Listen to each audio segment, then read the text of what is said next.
Have you ever wondered if your child is behind in chewing or feeding? Or have you ever asked yourself, should my baby be doing this or that by this age? One of the biggest sources of anxiety of parents is actually not knowing what the child should and should not do, and at what age. In today's episode, I'm going to teach you and show you some very good information through all the stages of development, so you will make sure to know what is expected and what not from the baby's age. And also this will help you to recognize if there is anything extra, or maybe your child needs some support. My goal definitely is not making you compare your child to others, but reassure you or give you enough awareness and information to know exactly what your child should be doing, or at the age of your child, which skills should be developing, and in case if not, what to do or how we can actually observe and or with who we can work in order to make sure that your child reach those milestones, those goals. So for who is video? This video is for parents of babies, toddler, children of different ages, with different difficulties, but mainly we are going to talk about oral motor skills. So everything that has to do with this area, we're going to develop feeding, chewing, and speech difficulties if we have. This video is for parents as well as for educators and therapists. But if you are not an educator or a therapist, you don't need to have any special knowledge. I created this little series of 10 episodes to make sure that if you start by the episode 1, if you didn't check, it's now your turn, through the 10th, you will gain enough information and enough awareness about how important are oral motor skills and what we should and not should observe. Let's start by something super important. Oral motor skills, it's a developmental stage. Okay, it's a big milestone through our life. It's not something that the baby should develop from 3 to 6 months old, or my kid should get it by the age of 4. It's something that while we are maturing and while we are growing, we are getting better at certain skills. These skills, they don't appear in once. Okay, they can be developing and maturing through the time. Neither it's one skill at a time. It is something that along while the baby is growing and developing and having experiences in different levels, the oral motor skills are there to actually push all that feeding, future chewing, and speech development towards proper communication, feeling nice in front of food, be able to enjoy different texture, play in messy plays, etc. If some of these stages or skills are, I will say, skipped, no, it happens a lot. We will have parents who say, my child is not crawling, he started to walk straight away. Is this something bad? Well, we have stages in the development that are important to respect them. No? Our nervous system is built up as it is. So it's not something that you can change or control. So if the child is skipping 1 or 2 or 3 phases or stages, it's definitely something that we need to pay attention, observe, and just see if this is something that is in the future will have a real impact, or it's just something as a transition. Needing support, it's not meaning that it's a failure. It's not meaning that you as a parent did something wrong. It's saying that your child or your patient or your student needs a little bit more of guidance in order to, the skills are there, but now we need guidance, how we can properly develop those skills, or how we can go from point A to point B. So we are going to start now with the stages, and we are going to go through different stages, and I'm going to indicate in which stage of which age we are talking about. Like I said before, the oral motor skills are not developing once in one shot and that's it. Every baby, while we are developing, we are passing through different milestones, important milestones, and those milestones are going to help those oral motor skills navigate. So the stage 1 is from 0 to 3 months old. At birth, feeding, it's all about reflexes. It's not something that I voluntarily can control. It's not about something that my brain will control. I am today thirsty or hungry or not. It's purely reflexes. From 0 to 3 months old, we are going to talk about reflexes only. So I want you to understand that when the baby is in this gap of development, the breastfeeding, the sucking, any pattern that the baby is developing are made of reflexes. There is the rooting reflex, there is the suck, swallow, breathe coordination, which is basically when the child is breastfed or bottle fed. It's I am capable to breathe, I am capable to suck, and I'm capable to coordinate all of that activity, in one shot. We will have lip closure around the nipple or the teeth, and we will have tongue movements. Here is going to be very limited, just basic ones, forward, backward. In fact, if you are breastfeeding, you will notice that the baby, most of the time, the tongue stays around the nipple. The tongue, most of the time, it's out. Even, for example, when they are resting or whatever, because the tongue is having like that, the emerging movements, basic movements, it's basically forward, back, or resting position in between the lips. At this stage, we are having that the feeding is something rhythmic, the movements are automatic, they are all controlled by reflexes, and it's not something that the baby is actually controlling by himself. Obviously, something to mention, the baby at this stage do not chew, okay, you do not bite, or anything like that. At this stage, it's all about regulation and safety. The baby eat, sleep, and do the basic of cocoa and pee. So basically, we are in a very survival mode. The skills are coming after. Stage 2, 3 to 6 months old. Between the 3 to 6 month old, babies are actually starting to improve and incorporate and show some oral motor skills. There is an increase of tongue movement. You will notice that during this milestone, the child will be putting many things in the mouth. There is the hand to mouth movement developing. The children are trying to explore. They are trying to suck on the thumb or suck on the fingers. Obviously, we're having a more stable head control and neck control, and we are exploring the objects that we are having around with the mouth. This is actually the body preparing ourselves for future feeding skills. So what parents might see? Mouthing toys, like never, a lot of drooling, interest in watching other to eat, and smacking lips. This is not getting ready for solid.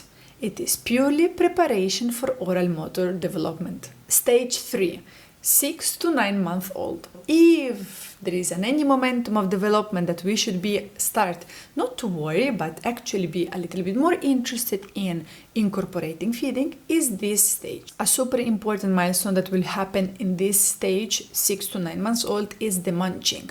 So basically we're going to have the up and down movement of the jaw. This is an extremely important movement and milestone that babies should have at this stage. We're going to have also more of opening and closing the mouth. We are still going to have some exposure of objects with the mouth. Still a little bit of drooling, because for some babies the teeth can start coming out. So there's going to be an increase of drooling.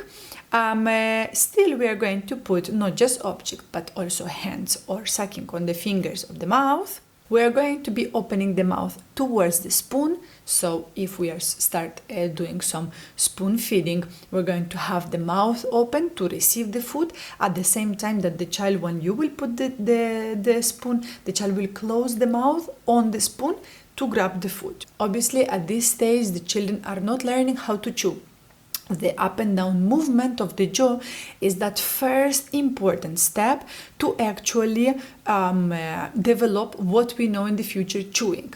So the munching, it's super, super important. The common challenges that I think you might have here is you will see children pushing with the tongue food forward. So basically maybe they dislike the texture. They are going to be a little bit picky if you change too much texture, and maybe they will go still for very, very, very soft food. Gagging over here could be there as well, but I want to make something clear. Gagging, it's still a learning process. At this stage, it's not something that you will consider it as a red flag. In fact, it's something that actually it's part of the process, of the learning process. So it's not always meaning, oh my goodness, my child is going to be a picky eater. It's simply because we are still exploring the textures, we are introducing different foods and different textures, and it's normal that the child actually might say no or reject or gag towards a new texture. Stage 4, 9 to 12 months old. Here it's in this gap of 3 months. It's when actually certain major skills are also developing, and they are very important. Here at this stage, we're going to have something like drinking from a cup with a support. We're going to have a jaw more stable with different movements. We're going to have the mouth working in different ways, up and down, side to side. We're going to have way more movement, especially with the food inside of the mouth. You should be, at this stage, you should be seeing a child taking from the spoon the food and manipulating in more circular movements the food. So not just I take and I push with the tongue out, like what was happening from 6 to 9 months old. From 9 to 12, we should have more movement in the mouth. Here at this stage, I definitely suggest the parents to experience with different textures, more variety of food, different type of flavors. It's the time when actually we can start, exploring a little bit more with the food and see how the child is reacting.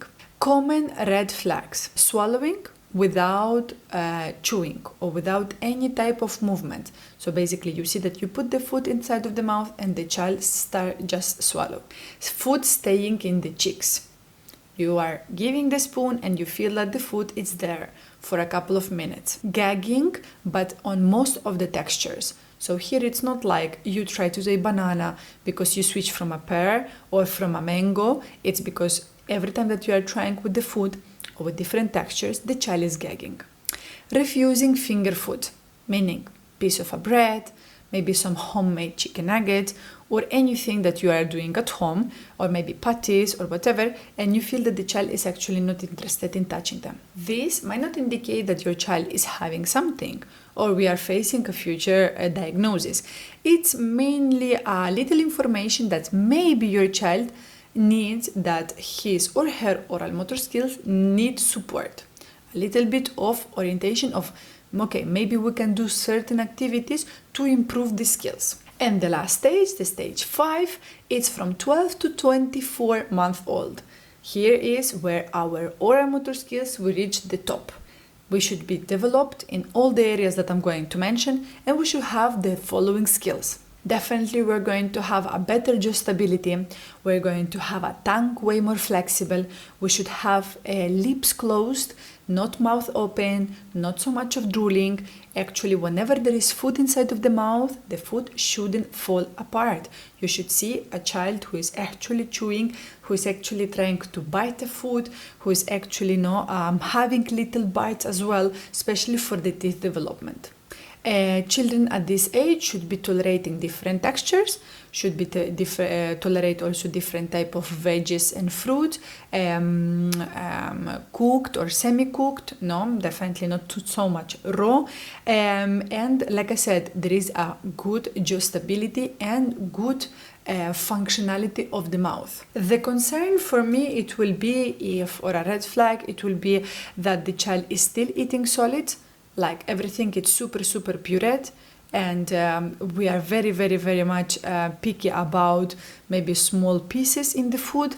I will say, obviously, if there is choking or gagging, choking in case if the child is like not showing so much interest, but we still try to show him that actually maybe you want to try this food or that food, and you see that the child is not managing, or you are giving a piece of food and the child remains with the mouth open without not knowing what to do. There is no chewing, the mouth remains open like I said before. Coughs after drinking or while eating, This is also very important and dangerous. And I will say maybe another one is overstuffing. So basically, our little hamsters, we put too much food and we stay there. Many children need a little bit of support at this stage, especially if we had difficulties before. If you saw that it was difficult to introduce certain textures or certain skills like the jaw stability, tongue movement, lip closure wasn't there, definitely at this age when we are having the teeth, not the full set of teeth, we're having motor development, speech development should be there already. Oral motor skills needs a little bit more than of support. How speech and feeding development overlap? For speech and feeding development, actually everything, all the main skills that we need for these two areas are developing at the same time and very, very close to each other. Like I said in my second episode, whenever we are going to have a good jaw stability, we're going to have a good lip closure, and we are going to have a good tonicity in the cheeks and the tongue and everything.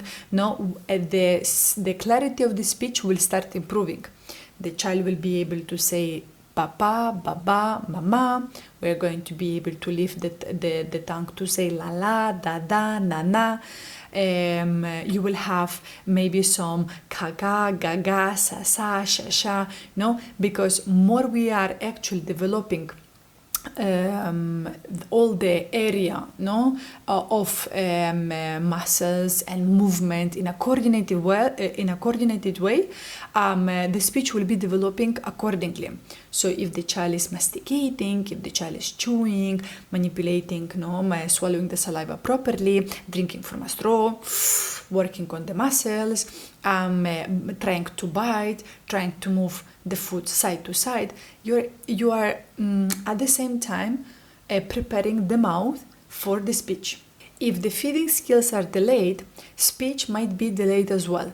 It's not always, okay? I'm not saying that this is the rule of the development, but it's often that we see children who are having difficulties from the sensory and feeding area, and obviously the oral motor skills are part of it, and we see there is a speech delay as well. This doesn't mean that your child will not talk, because I don't want you to worry after seeing this episode, right? Today's episode is just to bring you more awareness, and maybe if you are facing a baby in the pure development, you can say, this I can relate to my baby right now, or when he was a baby, etc. No, but so it's not meaning that she will not talk. It's just meaning that the oral system needs a little bit more of support in order to make sure that this speech will come faster or clearer or better, or in a more functional way.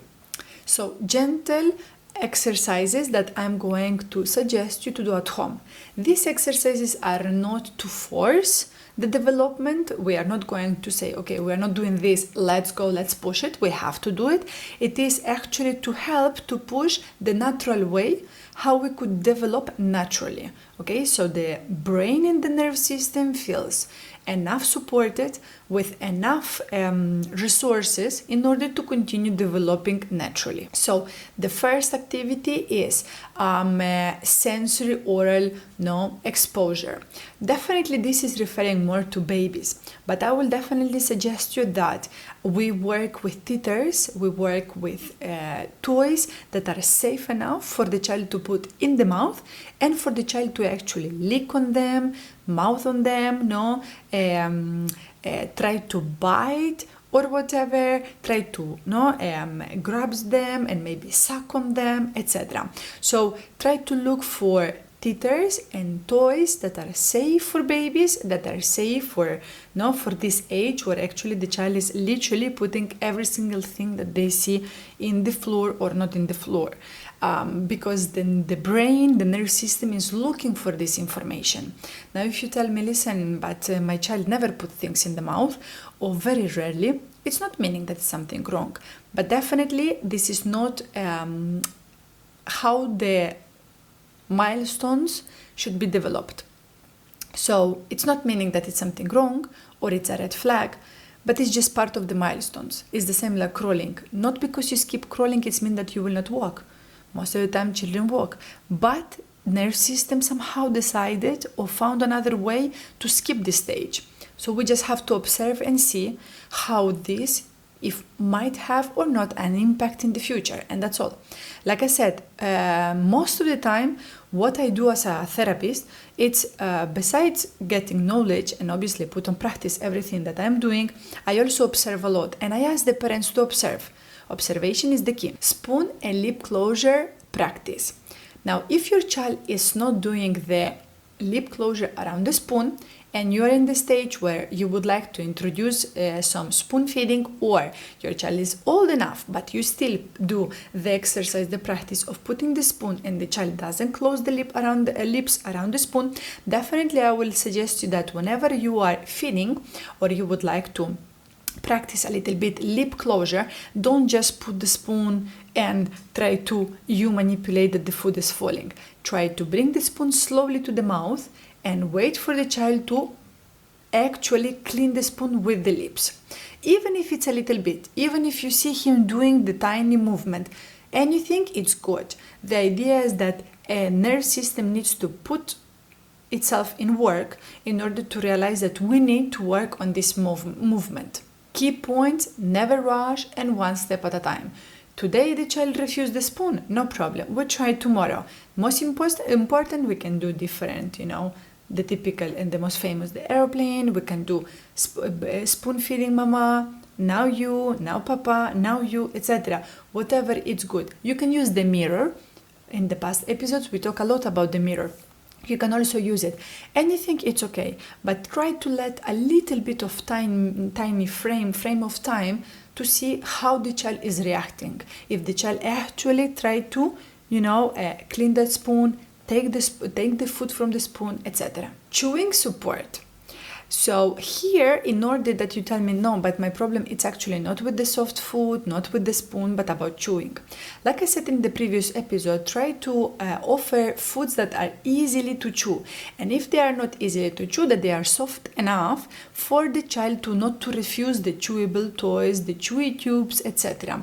Or food that you would like to introduce but you're scared because you don't know if the child can chew or not. So always start with something that is soft. Modeling chewing, it's very important. So I will say that the best example, it's yourself. Whenever you're eating, whenever you're preparing the mealtime, your table for the mealtime, your family dinner, family lunch, whatever, try to talk about the food, try to do sounds, a little bit exaggerating. This is so yummy.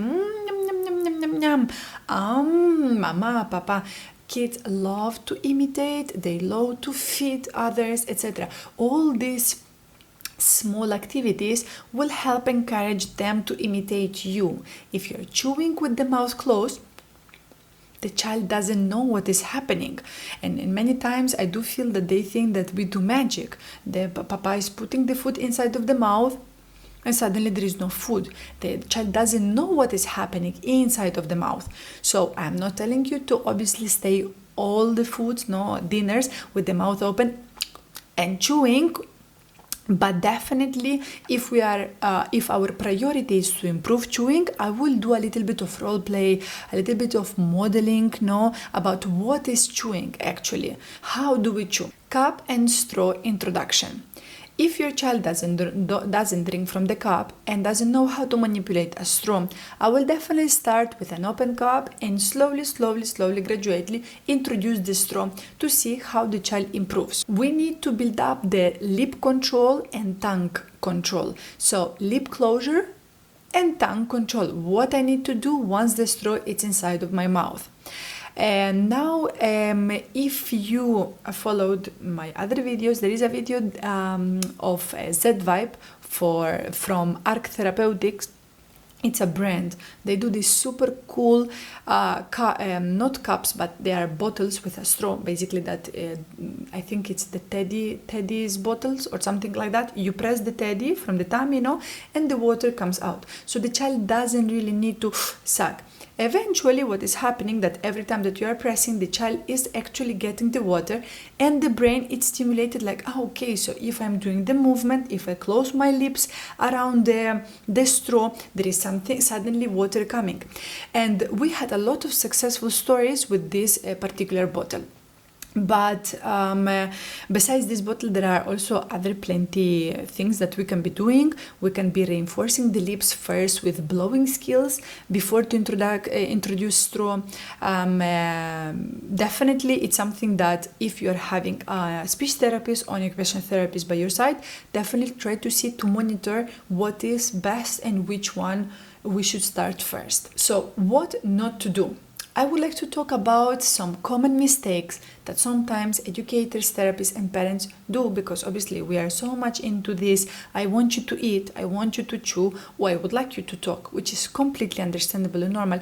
But like I said, under stress, we don't work. Anybody or anyone of us, okay? We all need a calm body to think, to interpret the information and see our response, no? So these are the common things that I will definitely avoid. Keep a child on purees only because you're afraid to introduce different textures. Definitely, I would not suggest it.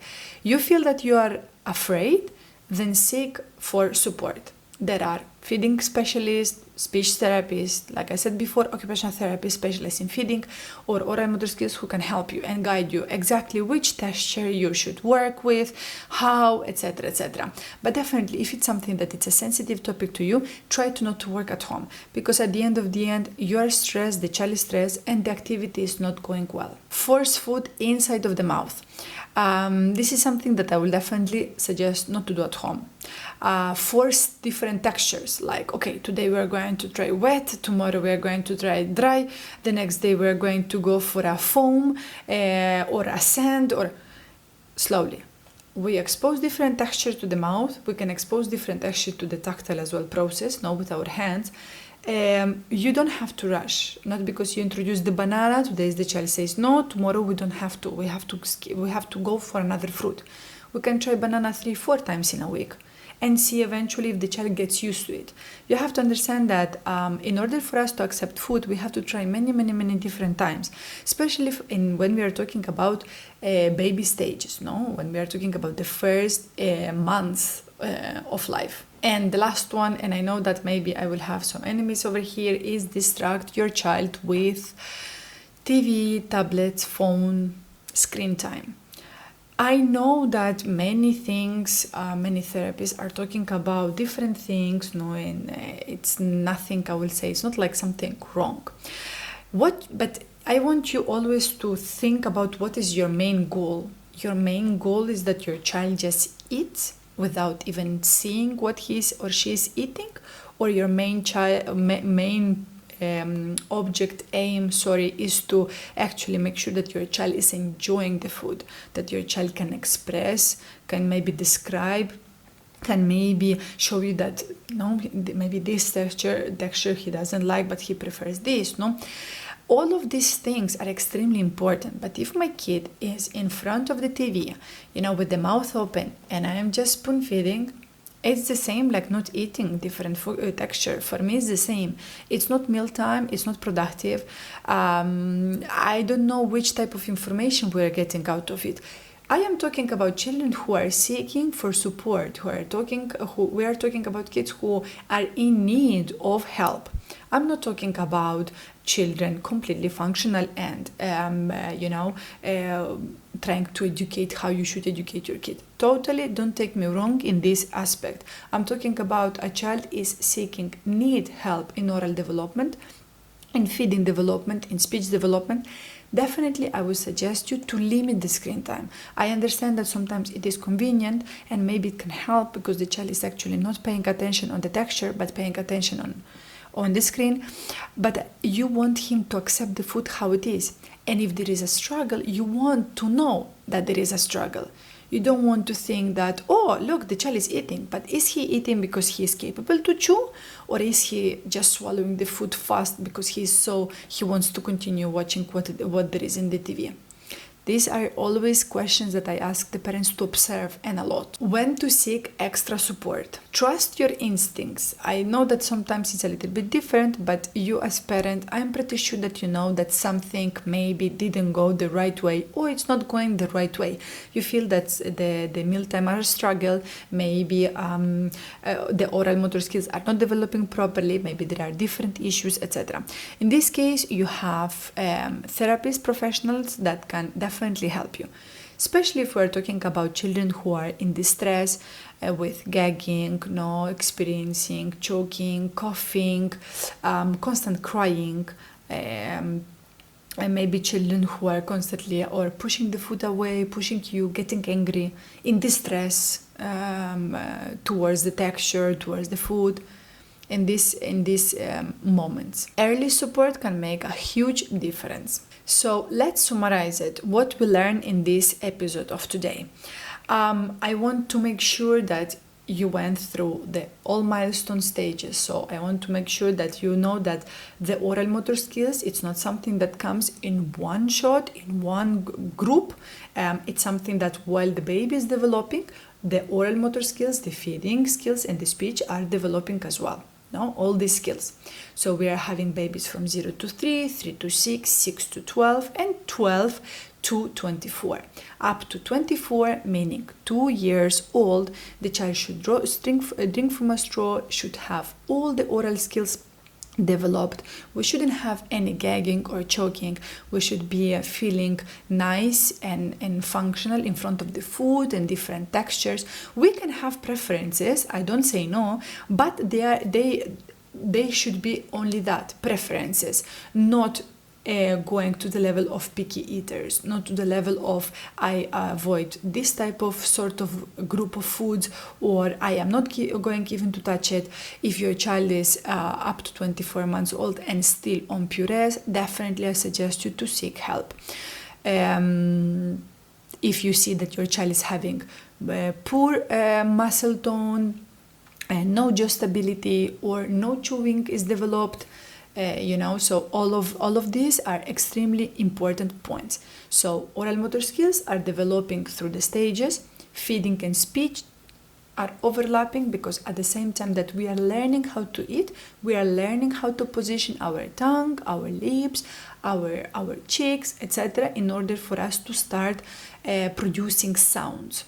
And gentle activities are always safe, and they will always give you a lot of information to see whether you need to seek for professional help or not. In the next video, I'm going to talk about what are the oral motor challenges, when actually, and how we can know that your child is struggling with certain big challenges, and how we can do about it, what exactly we need to do. Your child is learning, and so are you. So if you like this video, press the like. If you are new, make sure to subscribe. I will be seeing you in the next episode. For those who are new, just a little summary. I created a little series of 10 episodes where I'm talking about oral motor skills and how these skills are extremely important for chewing, for swallowing, and for speech development. So I will be seeing you in my next video.